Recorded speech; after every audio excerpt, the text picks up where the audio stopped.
माझे चुकले हो मामनजी. शिव शिव शिव शिव शिव शिव शिव शिव शिव. तसाच निवद्द दाखवण्यात आला. तुमच्यामुळे आमच्या हातून पाप घडले हो. आता इथे जराही थांबण्याची आमची इच्छा नाही. चला हो आपण तो. अरे थांबा. अरे पांडोबा भटजी झाडव. अरे पांडोबा. अरे पांडोबा जा आधी त्या भटजी झाडव. भटजी झाडव तो आधी पहिला. एवढे कळत नाही तुम्हास रानड्यांच्या घरामध्ये असे आजपर्यंत कधीही घडले नव्हते. हा हो नैवेद्याच्या ताटामध्ये मीठ वाढताय तुम्ही सरळ सरळ.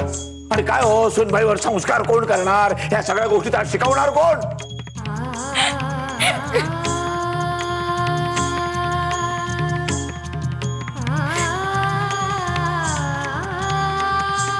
देवा देवा मला क्षमा कर देवा. माझ्या हातून खूप मोठे पाप घडले.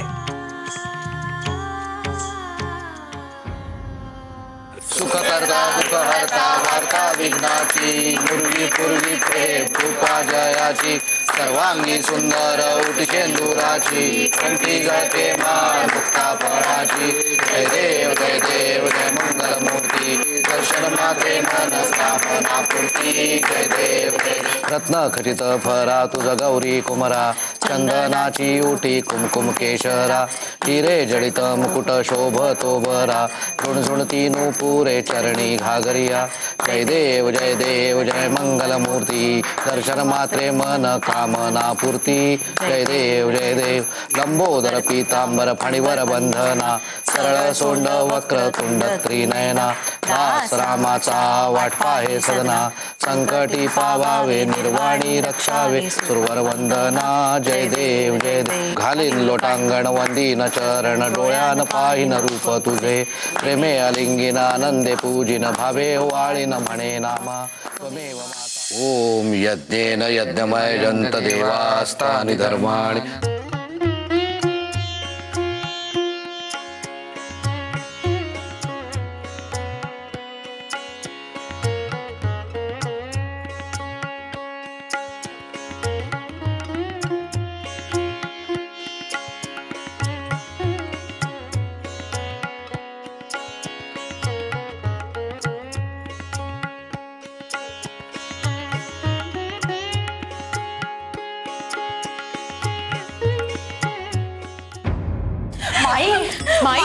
माई अगो शांत हो. सुभद्रा काकू तुम्हीच समजवा. आता किती समजवू हिला मी. माई अगं किती रडशील पुरे आता. आजवर असे कधीच झाले नव्हते हो. पूजेच्या दिवशी ब्राह्मण न जेवता घरातून निघून गेले. बाई बाई केवढे हे पाप. अगो माई अगो पाप काय तुझ्या हातून झाले का? नाही ना. पाप झाले त्या रमेच्या हातून. रडाव्यास हवे रमेने तू नव्हे ग माई. शांत हो बरं आता. शांत हो बरे. माई शांत हो. पांडोबा जी. अरे कुठं आहेत भटजी? कुठं दिसत नाहीत. बहुतेक निघून गेले असावेत. भटजी निघून गेले तेही उपाशी पोटी आणि पूजेच्या दिवशी ही गोष्ट काही बरी घडली नाही. अरे देवा या घराचे पुढे काय होणार आहे कोणास ठाऊक. सुनबाई साधे एवढे कळू नये की नैवेद्याच्या ताटामध्ये मीठ वाढायचे नसते. आतापर्यंत काय कमी नैवेद्य दाखवले तिने. पण नाही सगळे लक्ष त्या बुकात काय ते जळले. काय होणार कोणास ठाऊक. भ्रष्टाचार माजणार आहे या घरामध्ये. भ्रष्टाचार मागणार आहे. लिहून ठेवा सर्वांनी.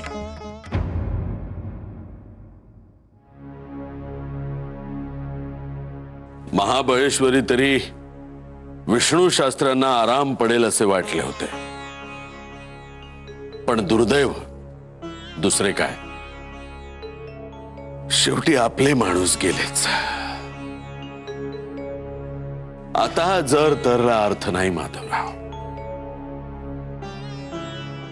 विद्वत्तेचा एक तेजपुंज अस्तंगताला गेला एवढेच म्हणावीच.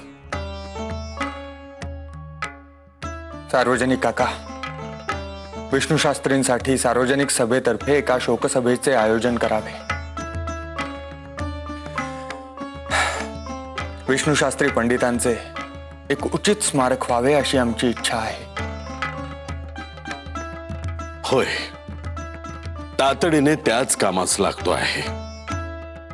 आपल्या तरुण मित्राच्या निधनाच्या शोकसभेचं आयोजन करताना काळजावर दगड ठेवावा लागणार आहे.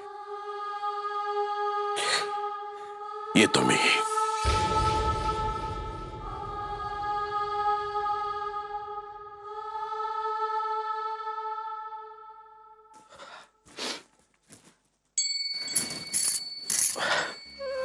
काका तुम्ही नमस्कार करते. हा सौभाग्य होती वा. मी निघालोच आहे, अनुमान करू नका. येतो मी.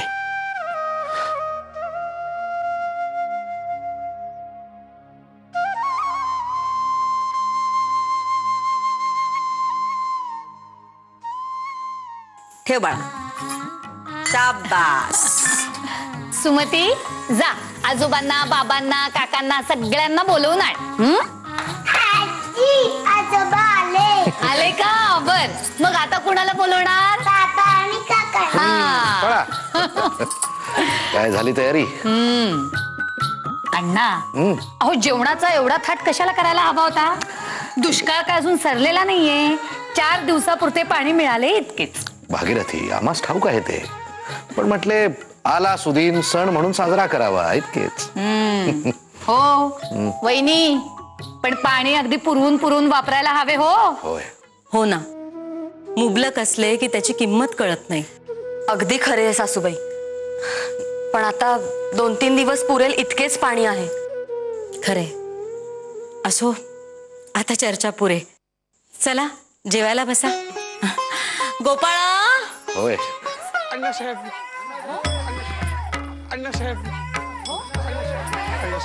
अहो अहो काय झाले? काय झाले? अहो काय काय झाले? काय काय झाले प्रकार सांगा काय? ना. काय हवंय तुम्हाला? हा, कोण आपण? अहो अहो वहिनी, गोपाळा पाणी आण. गोपाळा, गोपाळा. अगो बाई, गोपाळा, गोपाळा. अहो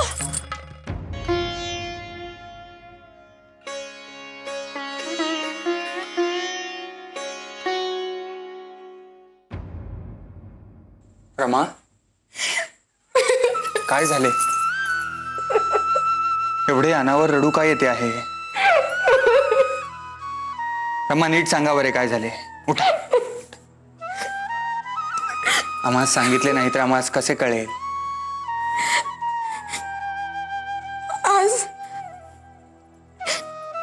आज माझ्या हातून मोठे पाप घडले. बाप,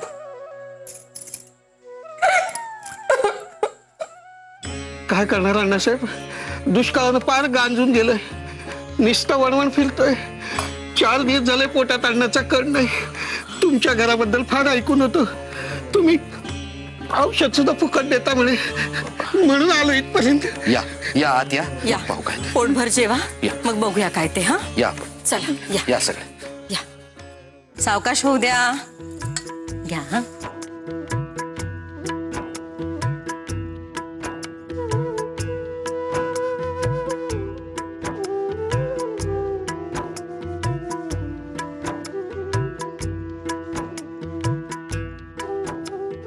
पण अण्णा, आपण असे पानावर बसता बसता अचानक मध्येच उठून जावयास हवे होते का? कोणीही परकी माणसे, आणि आपण आपला घास काढून त्या. केशवा, हे चुकीचे आहे.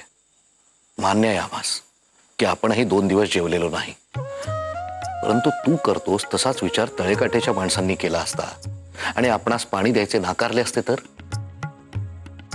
त्यामुळे तू बोलतो आहेस ते निखालस चुकीचे आहे, अयोग्य आहे. अरे, हे आपले अतिथी आहेत, कुणी ऐदी भिकारी नव्हेत. त्यामुळे आपण जे करतो आहोत ते पुण्यकर्मच आहे. अतिथी देवो भव असे जे म्हटले आहे ते उगाच नव्हे. सासूबाई, ऊन भात आणू? मला वाटतं आती आहे ना. हो आहे आहे.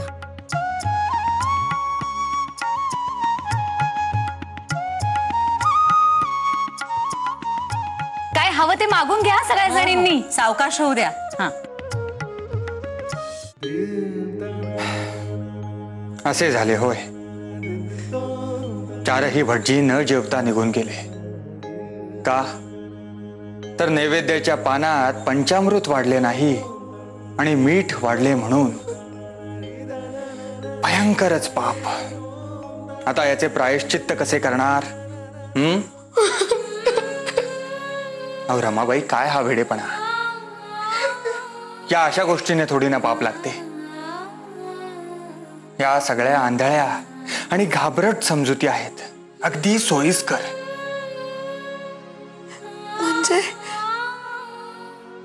म्हणजे पाप नाही लागायचे? नाही लागणार. वाढण्यात चूक झाली.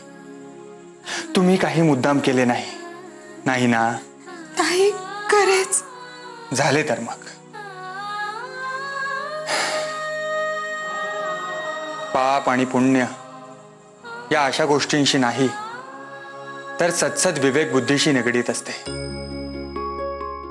आपल्या विवेक बुद्धीने सांगून सुद्धा आपण जाणून बुजून त्याच्या विरोधात वागलो तर ते पाप. अनावधानाने झालेली चूक म्हणजे काही पाप नव्हे. पुढल्या वेळेस काम करताना काळजी घ्या म्हणजे झाले. हो. आणि हो, आपल्या घरातील बायकांचा या फसव्या पाप पुण्यांवर विश्वास आहे. त्या सांगितले तरी त्या काही ऐकावयाच्या नाहीत. तेव्हा त्यांच्या समाधानासाठी त्यांची क्षमा मागा म्हणजे झाले. रमाबाई, आता रडणार नाही ना? मग हसा बरे.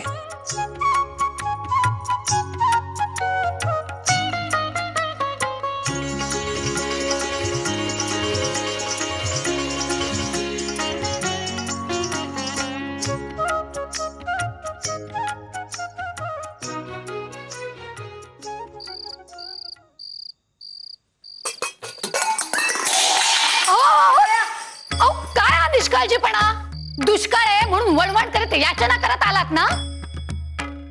आणि माझ्या पोरा बाळांनी पायपीट करून शेजारच्या गावाहून भरलेले पाणी तुम्ही खुशाल असे पायाने लाथारता? एवढा कांगाव कशा पायी करता हो? आत आहेत की भांडी भरलेली? आहेत ना, आहेत भरलेली. अहो पण प्रत्येक थेंब आम्ही जपून वापरतोय.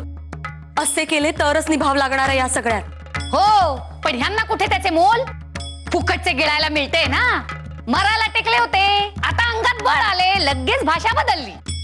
देणाऱ्याचे उपकार मानायचे नसतील ना तर नका मानू, पण असा नासधूस करण्याचा मास तरी नका दाखवू. आमचे दादा वहिनी पडले तुकारामाचा अवतार, नाही तर चांगले 2 दणके दिले असते आणि बाहेरचा रस्ता दाखवला असता. अहो माझ्या एवढूशा पोरीला ताटावरून उठवली, त्याची तरी जरा लाज बाळगा. मग काय आता अशा बघत काय बसलात? हे कोण आवरणार? जागा सरस्वती, पोतेरा आणून दे त्यांना.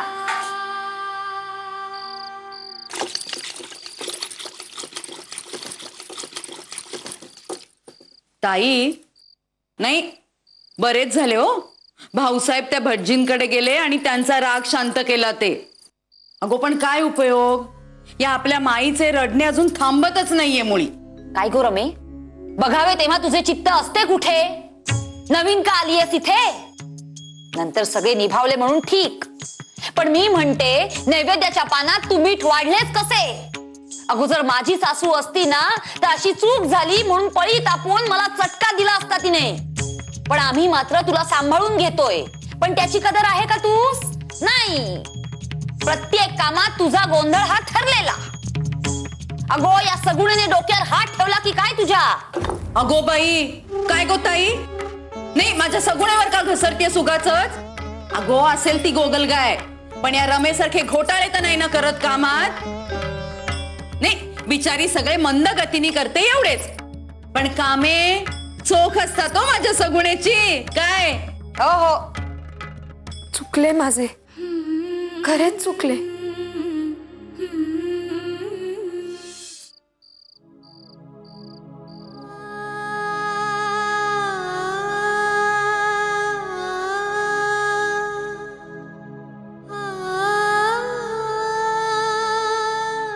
काय झाले? शतपावली नाही करायची? नाही, आज मन अस्वस्थ आहे. का?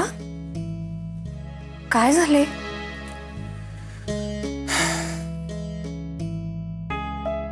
रमाबाई, एक गोष्ट मनास डाचत होती. कोणती? परवा रात्री आम्ही बाहेर निघालो त्यावेळी तुम्ही तुमच्या मनीचे काहीतरी गुज आम्हा सांगत होता, पण आम्ही एकदम निघून गेलो. हो रमाबाई, आमचे परममित्र विष्णू शास्त्री पंडित हे जग सोडून गेले.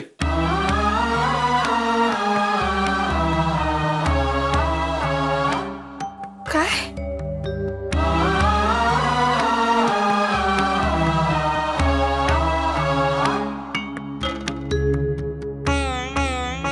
सभेच्या ध्येयानुसार विधवा विवाह ही विशेष बाब न ठरता समाजाच्या अंगवळणी जेव्हा पडेल तो दिवस खऱ्या अर्थाने आमच्यासाठी आहेरच ठरेल.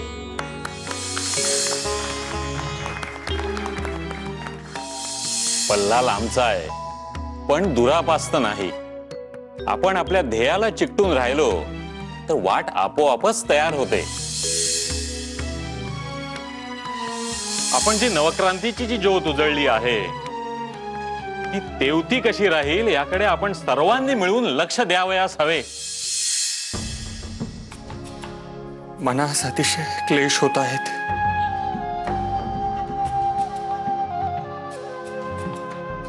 क्षमा असावी, मला त्यावेळेस कल्पना नव्हती.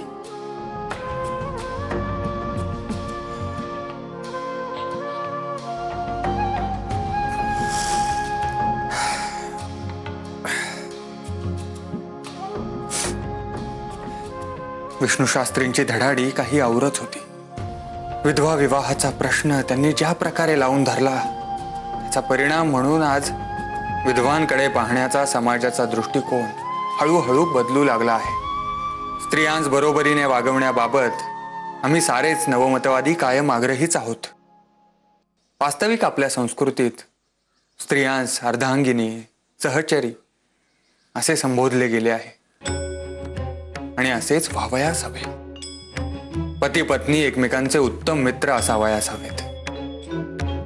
एकाने सांगावयाचे, हुकूमत गाजवावयाची आणि दुसऱ्याने निमूटपणे ऐकावयाचे असे होता कामा नये.